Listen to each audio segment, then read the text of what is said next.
People from all over the metro come to Moyer and Central Park. It's such a large, expansive, natural area. I just always like to see all the people down here using the park, whether they're recreating, playing Frisbee golf, having a picnic, using the playground. We've got volleyball, but mostly what we have is acres and acres of habitat. The 9 Mile Creek Corridor Renewal Project includes Moyer and Central Park, basically two large components.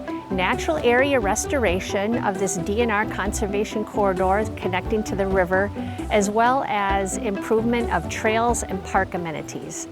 That's good stuff. That's good stuff. More of that would be better. To some, this may look like a healthy system, but behind me, this vegetation is largely low quality, undesirable, invasive plants like honeysuckle and buckthorn. An important aspect of the restoration would be to get rid of invasive plants or undesirable weeds like this burdock, which indicates disturbed areas and high nitrogen levels. All the kinds of things you don't want in a buffer area. A restoration project would replace this with more desirable, beneficial vegetation.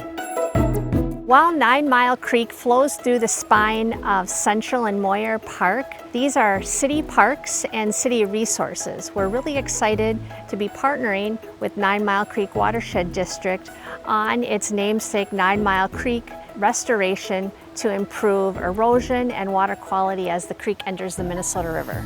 Because Moyer Central is such a highly utilized recreational area, we have parts of the creek that get pretty close to paths. We have parts of the creek that get close to the bluff line and there are houses on top of the bluff line.